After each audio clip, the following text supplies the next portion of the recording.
Hello all, Chad here to discuss with you the 5 initiatives that I introduced at the very beginning of 2021. We are wrapping up 2021, about to clearly move into 22. And as we do so, I want to take some time to remind everyone of the initiatives, the 5 major initiatives that I presented to the church in January of this year.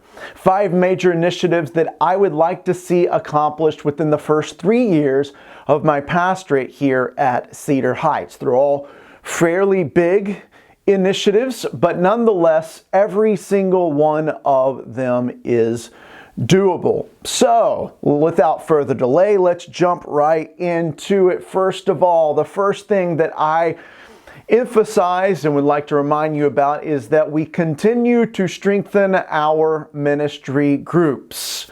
And in so doing, I am going to not only have some ministry group teachers and leaders luncheon again, but I would like to encourage everyone with 3 ideas here as we start out with ministry groups. Clearly, ministry groups are about connections, they're about Bible study, they're about fellowship, they're about ministry, but there are 3 things that I would like to encourage everyone with regarding ministry groups.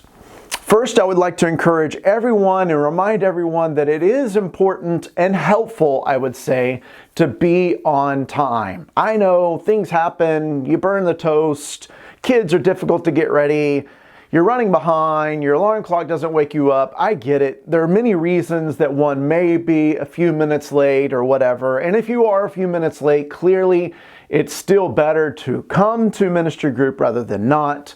But I want to encourage everyone to be on time. I think it's important to give that full hour to one another, to the study of the Word, to prayer, to fellowship there in ministry group. Second, I want to encourage everyone to be prepared. For ministry group teachers and leaders, that means come prepared with the lesson. That may take you some time to prepare. So I want to encourage you to come prepared. For those that are just members of that class, I want to encourage you to come with prepared hearts, ready to hear what it is that God is saying to you that morning, ready to encourage your fellow believers, ready to serve whenever the opportunity may present itself. And thirdly, I want to encourage you to be engaged, that is, to be present. In that, what I mean is that if you are not part of a ministry group, I really do think it's important to be a part. I think it's helpful to get the full scope, to get the full weight of discipleship programs, discipleship methods that we are offering here at Cedar Heights. Being a part of a ministry group is an important element to that. So I want to encourage you to be engaged. And if you're in a ministry group, I want to encourage you to be present, to be engaged. I know that some days you may just be out of it, some days you're just not feeling it, some days it may just seem like the lesson's not hitting you in the same way that it does at other times. I completely understand that and get that. That's going to happen. But simply just being present, being there, willing to hear what you can is important. So be on time, be prepared, and be engaged, or be present in that regard. The second initiative that I mentioned last year is to continue to strengthen our men's and women's ministries. We were able to open these up a little more here this year. COVID restrictions allowed us, the women, to go to a conference. Men are planning a fishing tournament coming up in March. Not only that, men have been talking about and discussing a little getaway for us, a little discipleship weekend for us. These are things that I want to continue to focus on, not only on our Wednesday night 6:30 time, but also just in times outside of that, where we can not only strengthen one another in the Word and in faith, but a time where we can build those authentic, flourishing relationships. So that's the second thing. Thirdly, I want to continue to remind you that we have a 3-pronged approach to missions here. Those prongs are our local community, which encompasses everything from Sunday morning to ministry groups to Harvest Festival to Ice Cream Social to whatever it is that we have going on here, to, for example, the First Responders Breakfast, whatever that may be. We're focused first on our community here, clearly. Then we focus on a church that is planting other churches, partnering with Hoyt and Ashley in Boston to see what we can do to help them fulfill the call that God has placed upon their lives there. And third, but not last, we have adopted an unreached, unengaged Muslim people group in the Middle East in an effort to get the gospel to a very dark place. But we also have had individuals just this year go to Guatemala. And Brother Chuck has done work with El Salvador. So we have efforts in the other parts of the world, the ends of the earth area of that prong. So we have 3 different elements to that initiative.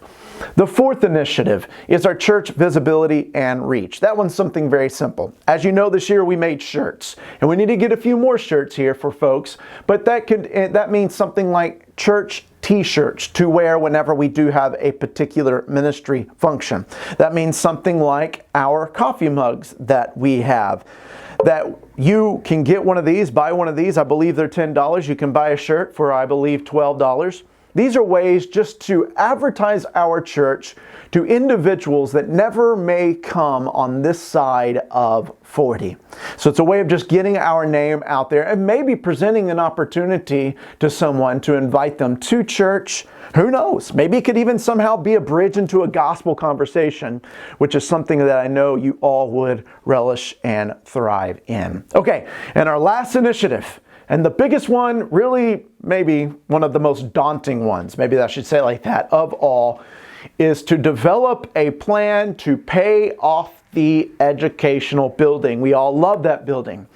It has been a great tool for ministry, but there is certainly no doubt that our payments are very expensive every single month. We're doing it. We've been paying them for, 15 years now? So God has blessed us. And we've been doing some great things over there in that building and using it for His glory, for His name's sake, for His kingdom. Make no mistake about that. And we will continue to do so. But I sure would like to see that we not only develop a plan to pay off this building, but have a major focus on getting it paid off so that we can use those resources in other areas of ministry, such as in some of the 3 prongs that I talked about earlier in our missions approach, whether it be in the community, whether it being helping plant other churches, or it being going to the ends of the earth. There are so many other things that we could do. I think that it would be very beneficial and helpful if we could pay that off for sure. And to give you a little encouragement with that, I wanted to note that this comes from our stewardship committee. In September, October, November, and December of 2021, we paid an additional $24,489.86 to the principal of our building payment. That's about 4 interest payments that we accomplished there with that. I thank you all for your focus on giving to the building. The $25 from 25 families every single month has been a helpful initiative in that step. And I pray that you continue to do so that we can be faithful stewards with that which God has given us, using it wisely, using it as God leads us to, for the sake of His kingdom, and as we seek to honor and glorify His name through worship, discipleship, and service. I look forward to 2022 and to seeing what God is going to do and how He forwards His mission here at Cedar Heights. I'm excited. I'm honored to be your pastor. And I pray that 2022 is a year in which we make much out of Jesus.